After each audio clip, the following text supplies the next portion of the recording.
Hey everybody, it's Tree Top Flyer here. Welcome back to my humble reloading bench.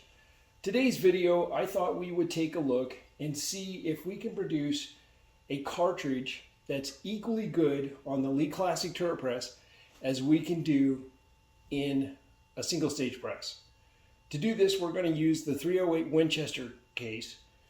And basically what I want to see here is we're going to do a few cases here and a few cases in the single stage and with using the same dies. And I want to see if we can get consistent performance. So I think the bias out there, I think it's my bias as well, is that the Lee Classic turret press gives you a faster way to make ammunition, but it does it, maybe at the expense of a little bit of quality on the top end or the ability to hold your tolerances to the tightest level.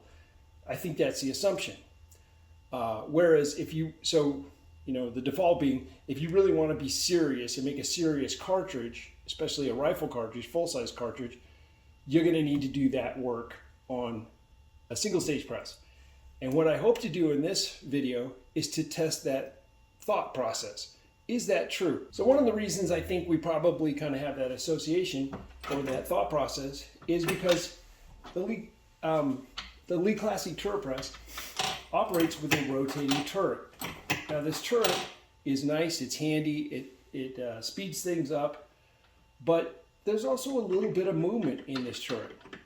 And so what I am concerned about, and I actually never tried this, that's the truth, but what I'm concerned about is, can you do an advanced practice like shoulder setback on a turret press and get the same level of consistency that you would on, say, a single stage?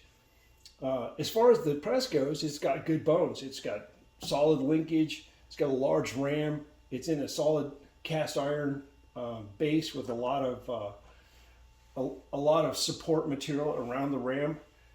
Like I said, it has good bones, but this right here, this moving turret, it has a little bit of ability to self-center. And just a tinge of up and down, that might be where we run into a tough challenge. So the cases that we're going to do here, we're not going to do a full resize. We're going to do what's called shoulder bump, and that's where we just size it just enough to push the shoulder back, 2 or so thousandths instead of 10 thousandths. And anyway, so that's what I want to test here. And I'm not really sure what's going to happen, so bear with me. And real quick, guys, for the YouTube audience, it's important to state, we are not showing anyone how to manufacture ammunition. Very specific language here. All we're going to do is we're going to assemble these cartridges. We're not going to have any powder, any primer. These will be dummy rounds. They're going to be 100% Baldwin safe. And we're just doing this so that we can take measurements afterwards and gauge the performance of these two different types of equipment. That's the sole purpose of this video. So here's the layout for the test.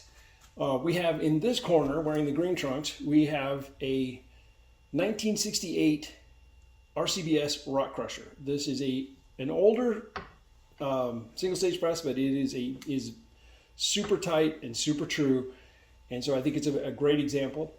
Obviously over here in the red trunks, we have the Lee Classic turret press. This unit is about 10 years old, so it's been around for a little while. It's been well maintained. It's a great example of the classic turret press. We're going to use Lee precision dies, full length sizing die, and dead length bullet seating die.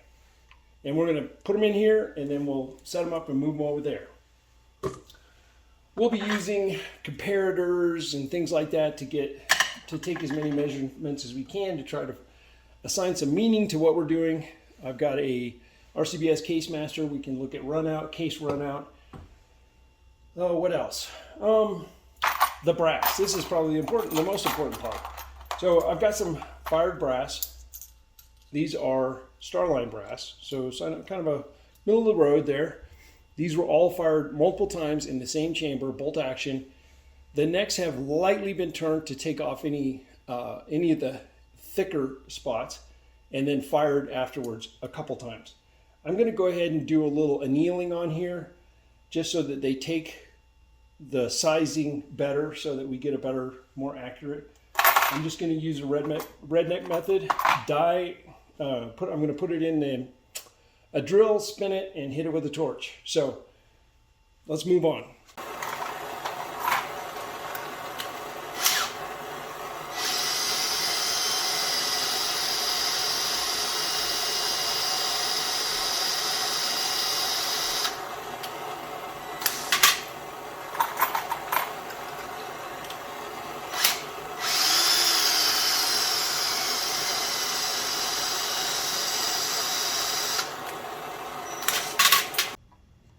So here's all the cases. They've all been annealed. And I'm just going to put a little inside chamfer on them before we do all the sizing and stuff. And then we split them up into the two groups. I don't know if you can see the line there where these were. Interestingly enough, I checked the headspace on these. And I checked them before and checked them after annealing. And the headspace actually grew 1,000th. So it really shows how much tension you can store in those necks until you relieve them. Okay, here we go. It's rock chucker time. All right. So this die's all set up. I'm looking at about 2,000ths headspace or 2,000ths shoulder setback. If it's moved or whatever, we're not going to chase it. In fact, I might even measure it till we're done. I'm just going to let it fall where it may. Again, we still have the primers in these, so those are going to pop out. I'm using a RCBS case lube pad just to think this will work good. When we're done here, I'm going to go ahead and mark these with green so we don't lose track of who's who. There we go. Leave that in there for a second. Give it a nice pull back. Use a little more lube on those necks. Here we go. This is a great machine. 1968. It was a hand-me-down to me.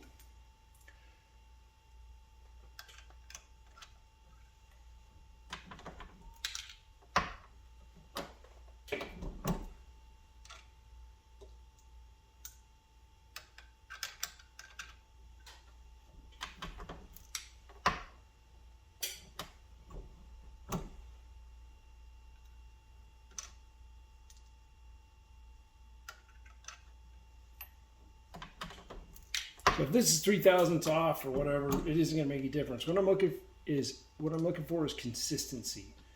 How close one is to the next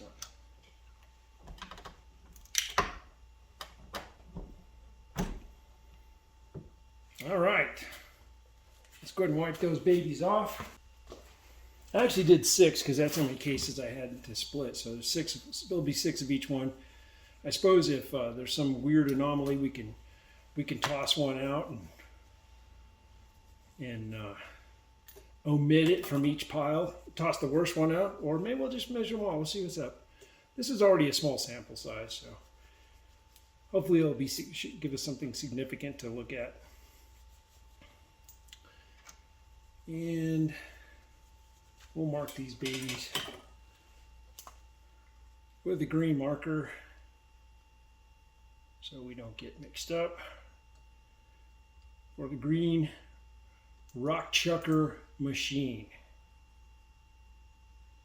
Okay, over here on Team Green for the bullet seating portion of the exercise. Again, this is a what they call a dead length seating die. And what that means is, real quickly, is that I go all the way down to touch here. There's no crimp feature inside this. So I can go all the way to touch, which sets my dimension perfectly. And then the only variable is going to be my adjustment here on the pin that pushes the projectile into the case. So I personally like these, I think every cartridge has its, individuality, but I've had good luck with this on these 308 cases. I'm going to put that in there, give it a little tap to get it started, spin it a couple times and seat it. There you go. We're set out to 2.80 on this one. we'll see. Again, I'm not looking for a particular number as much as I am consistency in the overall batch.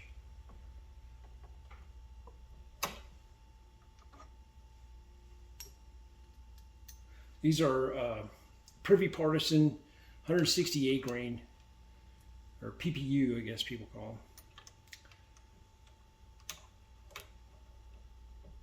Pretty darn good bullets. They really, they're surprisingly accurate for a fairly economical option.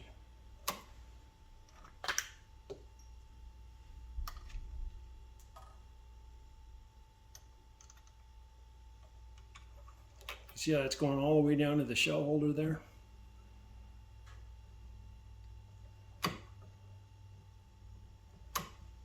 That style die will really make up for some, I don't know, looseness in your press.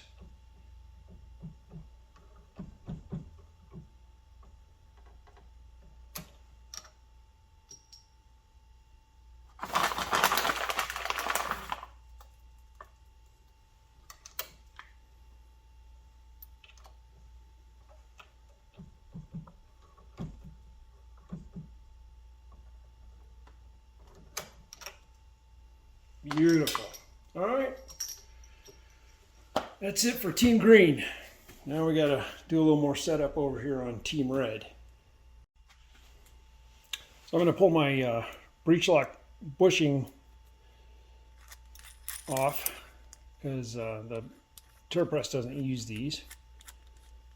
Kind of slick if it did, and it worked, and it all worked out to something transferable. Then now let's just show you the standard adjustment is you run this down to the shell holder, so I have metal to metal contact, die to shell holder, top of the ram right here. You run it down to there, then you lower the ram, give it a little bit more, quarter turn or so, and then lock it down. That's your standard full-size setting. Now the problem with that is that isn't a shoulder setback. I never do a full resize. I always do shoulder setback on all of my rifle cartridges. There's always a better number than a complete resize. Die manufacturers have a tough job. They have to make a die that works on everybody's chamber. So there's a lot more tolerance in there than you actually need for your chamber. That's something, if you're not familiar with that, I don't want to get into it too much, but what we're going to do here is we're going to relieve that die away from the shell holder, and then we're going to size it. We're just going to work it down to where we get the shoulder pushed down just a little bit. That's what we want to do. That's what this exercise is about. So let's see, let's go to the shell holder. I'll bring it back out about that much. I'm going to have to work this setting in a little bit. So I'm going to use some brass that's not my target brass here, just to get where we want to go.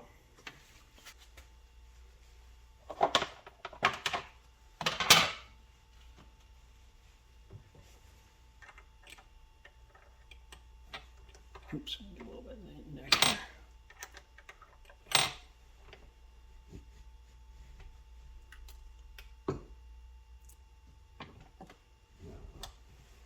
All right, it's comparator time now. These cases measured, I'm pretty close already, it looks like. These cases measured 1.626 before resizing. You see that? 1.626. Now, an interesting thing happens when you start to do this shoulder pushback is as you come down, the sizes are going to get contacted. The brass has to go somewhere, so it pushes the shoulder up a little bit. So they'll get longer before they get shorter. That's kind of an interesting little phenomenon that you see. Let's see what happens. Maybe I can capture that here.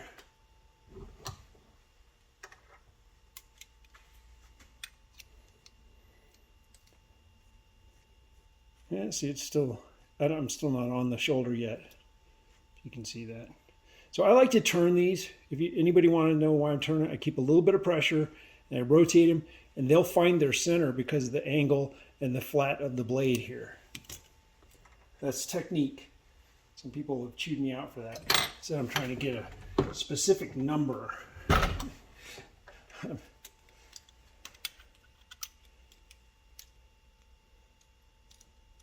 See, look at that. There you go. So I'm not down to that shoulder yet.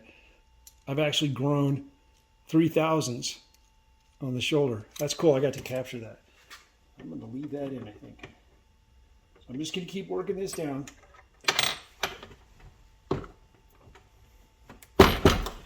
Needs a little more lube on it.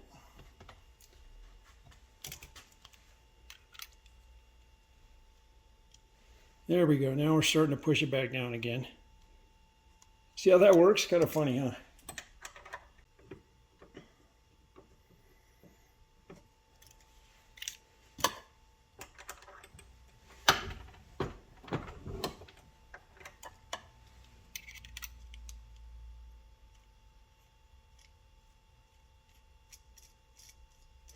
All right, there we go. Finally, 1.624.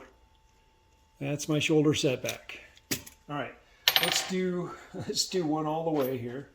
Move this baby up good. See how it handles it. Tight.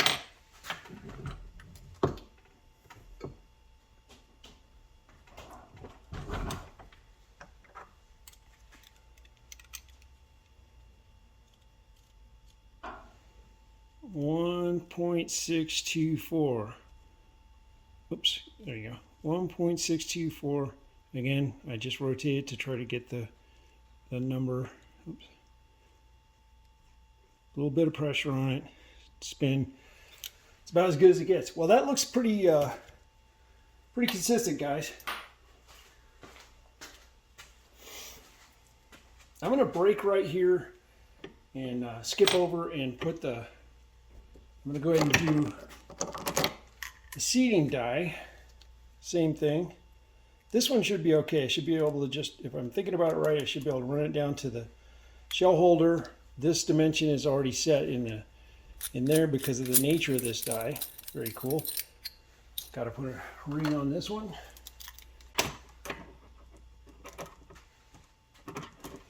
Here we go. Here we go.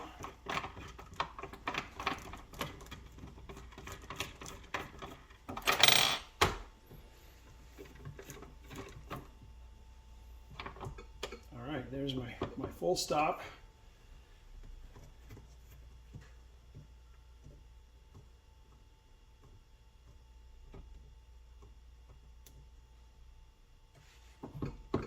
Okay, so once again, same thing. Shell holder to die contact, sets a dimension.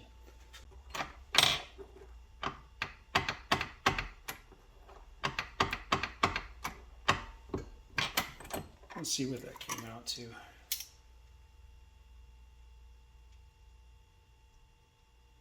It's pretty close. 1.285. Give it a little twist down and I'll leave it right there. So now I'm set up to do the sizing, and roll over and do the bullet seating. I'm going to use the press as it is intended for our purposes here. Obviously I don't have these holes filled because this one would be your, let's see. Do your sizing, then you come over here, you do your powder charging, bullet seating, and then this hole would be for crimping. We're not going to do those functions because we're trying to keep it as simple as possible. Moment of truth, guys. Lubing up the cases, getting ready. Trying to do the same exact thing on both of them so it's fair. So far doing that shoulder setback looks like it's working. Punch primer out, we'll leave it there for a second. Go around, powder, seat.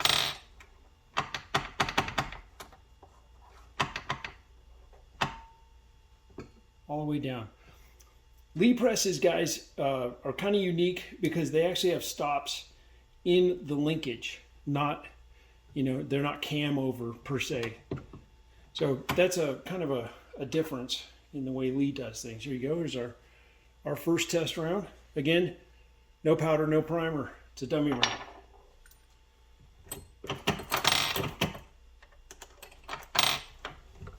All all the way down, hitting the stops, pull it back out. This would be our powder charge. This would be our bullet seating. This is just my own little technique. Makes me feel better.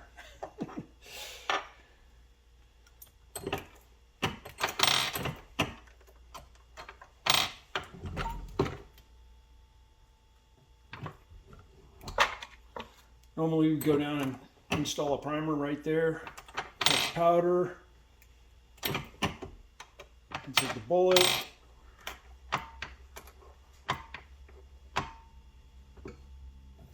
Then we do one more right here, and we'd put a crimp on it if we were doing crimping, which we're not. I'm trying to do as little as possible to these cases. I didn't even clean them. I don't want to induce anything irregular in them.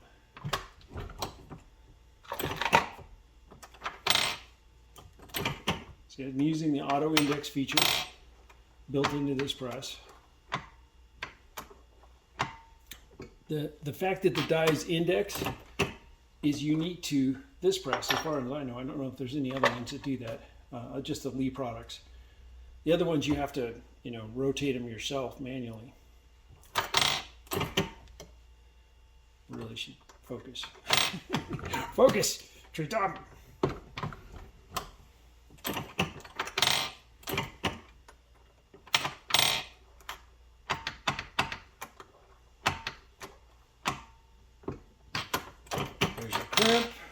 And another completed round. And you see, one of the features of this press is I get to go through all the processes, and I only touch the brass. I only have to remove the brass one time. Oops, got ahead of myself. There we go. Bullet seating. That's it. That would be the crimp. Ta-da! There's 6. Done. All right, let's clean these up a little bit. Put a red mark on them so we don't lose track.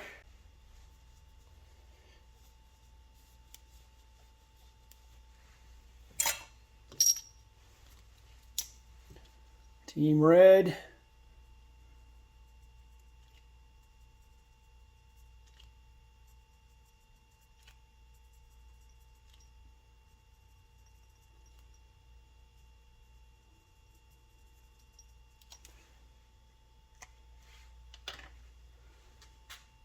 Okay guys, it's time to finalize the results of our cartridge build here and take the measurements and see how things went. I have a little bit of a disclosure here. Things didn't go quite as planned. I had to, what happened was Team Green, when I checked them, messed with them a little bit before we started filming here, and I realized that the shoulder did not get set back properly on them. And they were sitting at 1 inch, 627 to 26 thousandths, right about where they started. I don't know what happened. I thought I had it right, but I even made a comment in the video that I wasn't going to check them. I didn't want to look at them. I just wanted to just do them and then move on. I thought they were sitting at about 624 thousandths, 1.624, and they were not. So the whole thing was pointless if it wasn't that. So I actually pulled the projectiles out, and I moved back over to the green press and reset that die again, and this time I set them back. I also lost one when it comes to headspace because the first one I did, then I went a little bit too far, so it's not going to be equal. I still wanted them to be about the same place. 1.624, 1.623. So anyway, full disclosure, I did everything the exact same way when I put them back together again.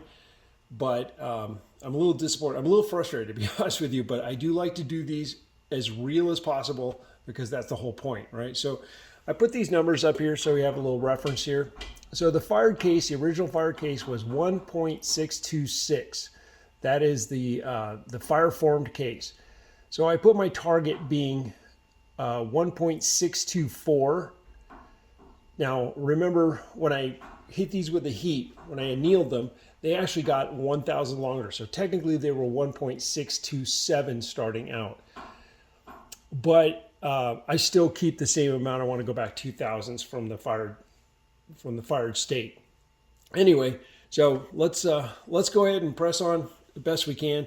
I'm going to do these as best as I can, reaching around the camera and let you guys take a good look at it. And then I'm going to go back and catalog it. I'll probably put it in some sort of little spreadsheet format so I can just pop it up and you can see the difference between Team Red and Team Green, and maybe we'll talk about that. All right, guys, we are using the Hornady comparator set with a 400 bushing. So I'm going to do my best to try to keep this in your field of view. Bear with me if it isn't. So I'm looking at 1.624 on this one.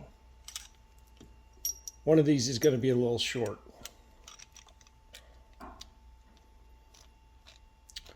Might be this one. There's 1.622 and 5/10 thousandths.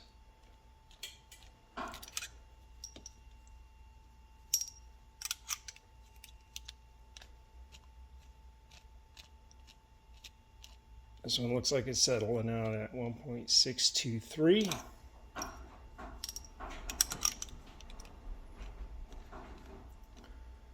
Here we are again. 1.624, looking pretty good.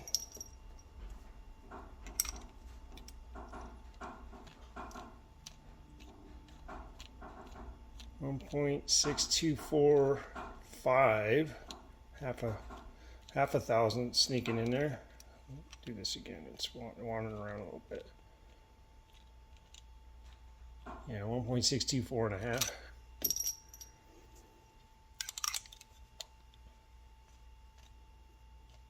Oh, here's the short one. 1.6215. So that's the short one. We're gonna omit that one when it comes to the headspace as far as what's normal. All right. Well, that's pretty good. I'm happy with that.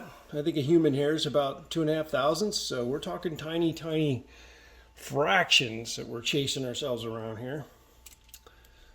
But let's get onto it with Team Red. Hello. Here we go again.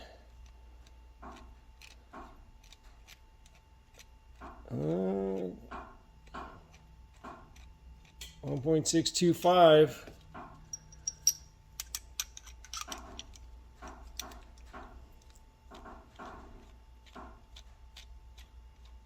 $1.62. Where are we going to settle here? Come on now. 1.623. There's 2 thousandths right there.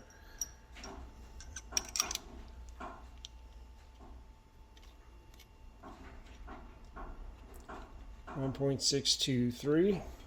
And I hope you guys are seeing that.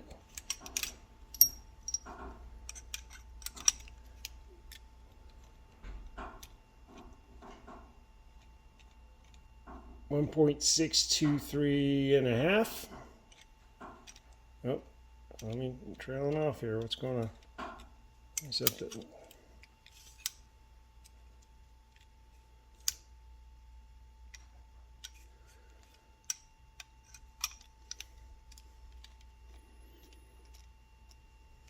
This is not easy to do.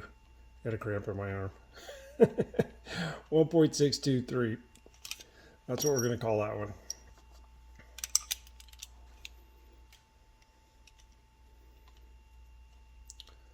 This one's 1.624. That one was easy to do. I don't know. That one seemed to jump around a little bit. And 1.623. And we'll call that 3.5. Well, guys, actually for Team Red, that looks pretty good. That we had 5. That one was 1.625. That was a little bit longer, but the rest of these were right in there. So I'm not sure what happened with that, but you know, stuff happens. Again, we're talking about tiny fractions of an inch, or very small measurements. So let's move on. All right, we changed camera angle a little bit, and I'm going to use CBTO rather than cartridge overall length. You can see, I'll just do one real quick here on the Team Green. We're sitting at right at just under, about 1/1000th and a half under 2.80. So we're pretty close there. I like using the CBTO method. CBTO is cartridge base to the ogive. It's a more meaningful measurement because the ogive is the first part to contact the rifling. So that's really kind of something that we want to have there. Plus your push pin actually pushes out. It doesn't push on the very tip, known as the knee plat. So I'm getting 2.219 there.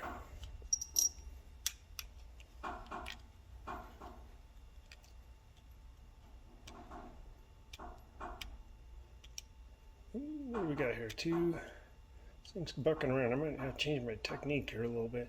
2.2175.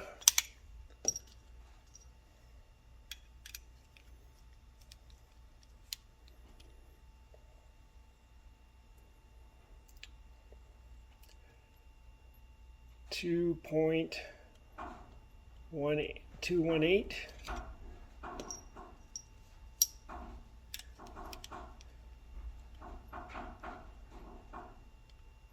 2.2185.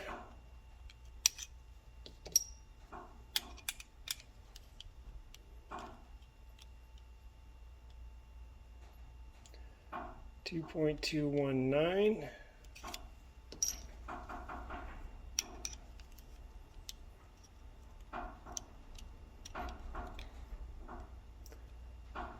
And 2.217, or 2 inches, 217 thousandths,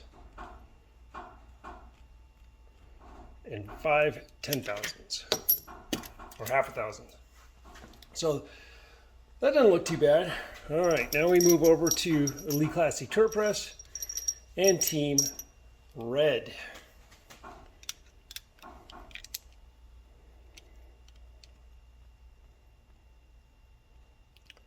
I got those pretty close. So 2.220 and a half.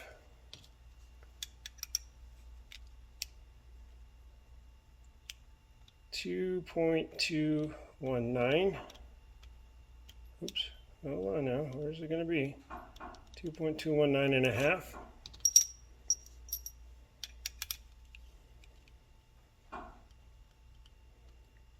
2.20.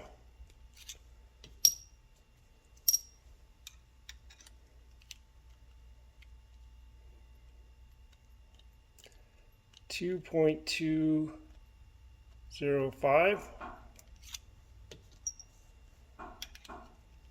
A little half a thousandth out there. We'll measure it. We'll count it.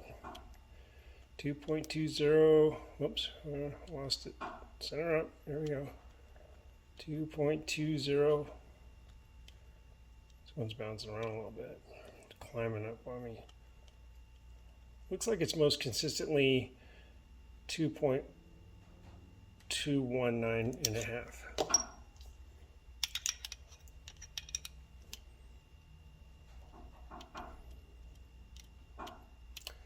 2.2. Hold on here. What's going on? Settling in. 2.2. Looks like this one's going to want to be. What's going on here? It's jumping around a little bit. Relax. 2.2. Right, I'm going to call this 2.20. So there's our CBTO measurement. Those all look pretty good. I'm not seeing anything that's jumping out big time here, so let's move on. All right, we're back here with the RCBS Case Master. Again, this is not really the greatest tool. There are better, but it's the one I have, so we're going to have to try to make it work. So let's see what we get here for run out. I'm not going to move this in between cases or anything, so what's that looking like? About 1.5 thousandths maybe? Next one. Team Green. way down. Okay, that's a full 3/1000.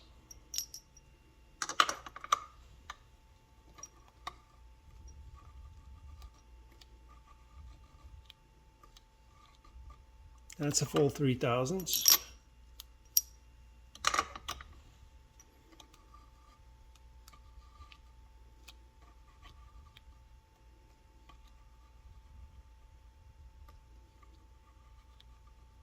It's looking like about 2.5.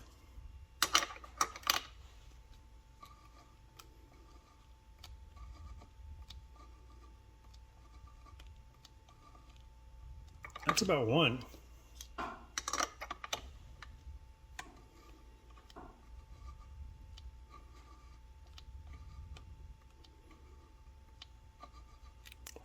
Oh, 1.5. Not too bad. Those threes could be a little better, but still not bad. All right, Team Red. I hope you guys are getting this.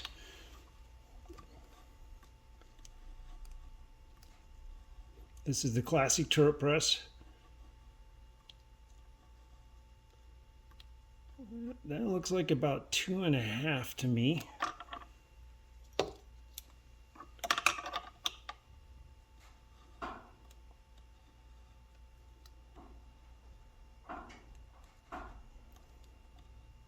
It's about 1.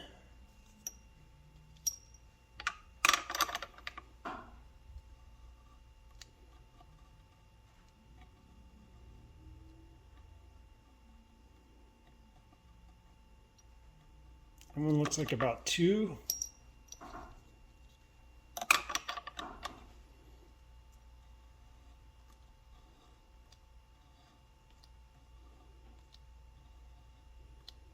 That one's really nice. I'd call that about 1/1000 right there.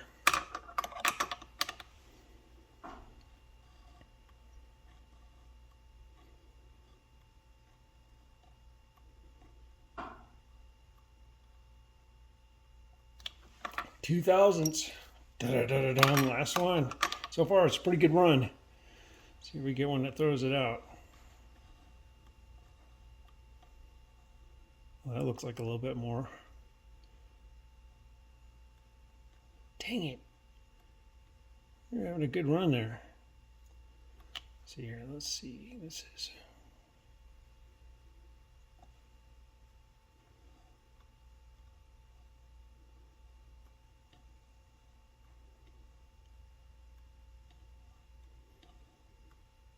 Well, this one is no bueno. It's about 4,500. So that's the worst one of the whole bunch right there. But the other ones look pretty darn good. So, all right. Well, let's see what happens. All right, guys, we are back with results. Interesting results. I need to cover a couple of things. First of all, this set of calipers that I have here, you may notice it has a crack in it. They're rather old, but I continue to use them because they are the most accurate of all the calipers I have, and I have quite a few sets. So, you know, it is what it is. It's got a small screen. I don't like that. It's got a crack in it. I don't like that. But the results I get from this set of calipers is extremely repeatable. So I continue to use it because it works.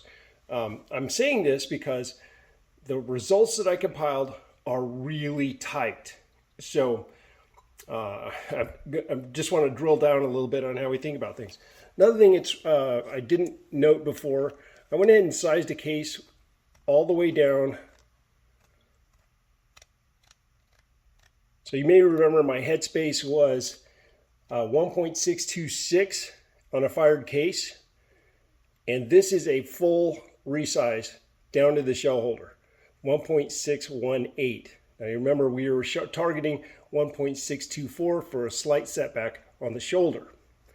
Anyway, I just wanted to get a look at, so that you know that when we're doing this with these presses, we were truly in that kind of no man's land between the stopping point. So which relies on the loaded pressure of the linkage and the press itself. So I talked a lot in here about doing shoulder setback, and the reason I made such a big deal out of it is because I thought that doing shoulder setback on the Lee Classic turret press, shoulder setback, shoulder bump, controlling headspace, whatever you want to call it, I thought that would be the toughest thing for the Lee Classic turret press and the rotating turret to handle. So anyway, that's why I did that specifically, because I thought that would really show the difference between the two different presses and the styles. So let's get into the results, folks. I compiled these one data point at a time and then added it all up, and I was blown away by what happened. I mean, I went down and told my wife, like, you're not going to believe the way these numbers came out. She's like, I don't know what you're talking about. But anyway, here we go. So I'm going to put this up for you, but I just want to talk on the sheet. I'll put this full screen here in a second. So the way this is laid out is I did team green in this column, team red in this column. This was the headspace measurements, all the measurements, and then I took the spread. So from longest to shortest, same thing over here. There's the spread. CBTO, this is CBTO, this cartridge base to ogive. This is bullet seating. And again, the spread, how far each measurement was from each other. And finally, down at the bottom, I use concentricity. Concentricity is, the way I did that was I took, figuring 0 is perfect, I took each number and added them up for a total out of concentricity measurement. And I came up with 12.5 thousandths. How about that? I came up with 12.5 thousandths. And then over here, I also came up with 12.5 thousandths. So guys, if you look at the totals here, I had 2 thousandths spread on the head spacing. So on a tapered surface, measuring a tapered surface, I only came up with 2 thousandths different from one to another on 6. This and Team Green had a null. If you remember, I pulled that one out because I oversized that one. Team Red had all the same, all of it, all 6 of them measurements in there, and it still came out 2 thousandths. 2 thousandths total.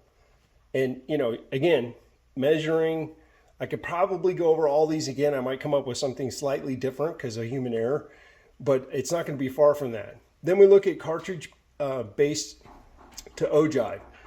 1 thousandth on Team Red on the Lee Classic turret press. 1 thousandths difference on all of those, and 1.5 thousandths. I usually don't even measure the half thousandths part, right? But I felt like I was going to need a little more to differentiate.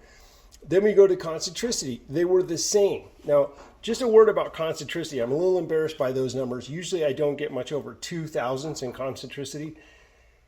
I'm going to tell you that I just pulled that fired brass out of a range strip. I got all the same head stamps. I didn't really prep those for doing something like this, but I just happened to have some fired, and that's what I needed. So that's why I had 6 and not more or less or whatever. But I feel like some of the concentricity numbers that we got were due to the fact that I could have gone a little deeper on neck turning. Usually neck turning will fix that concentricity. So I had so looking at the Lee Classic turret press, there was one number that was really big. It was 0.004.5. And even with that number in there, it still came out. So if you treated that one like a flyer and you pulled it out, man, those are great numbers on the Team Red. And this totally changed the way I think about everything. It kind of just blew my mind, to be honest with you. Anyway, well, there it is, folks. That's the result. As it stands right now, I would say statistically there is 0 difference in using a Lee Classic turret press to do higher end reloading work and doing work on a single stage press. Well, guys, that's going to be a wrap. Thanks for watching. Appreciate you guys staying with me if you stuck around towards the end. I know this got long. That's the way it is when you have to show your work like that. But anyway, I hope you enjoyed the video. I'd love to hear your comments. And if you don't mind, give a like and maybe subscribe if you haven't subscribed already. Thanks to all the people who've subscribed to me for a really long time. I really appreciate it. I think this channel is coming up on 10 years. A lot of the old videos are gone now. Some of them are just outdated, but and then, you know, YouTube's a tough place to do videos. Also, I'm on Rumble. I built a channel over there. It's got more stuff over there than I can have over on YouTube. It is the same name, Treetop Flyer. That's spelled F-L-I-E-R. You can put that in the search window on Rumble and I'll come up. I don't have very many subscribers over there. It's pretty lonely, but who knows how things are going to go. YouTube is funny and fickle, and they could shut me all down and me and everybody else down in a minute. So anyway, thanks for watching. Appreciate you guys. Also, maybe go over to the reloadersnetwork.com. Keep that platform alive. That's a great thing that's going on. Lots of good guys over there with lots of experience. There's a chat place you can talk. You can always ask me questions too. Reloading questions. I don't always respond to every comment, but if you ask me a question, I will try to get you information. So anyway, thanks for watching. Hope you like the video. Take care, guys. 1.21 gigawatts! 1.21 gigawatts!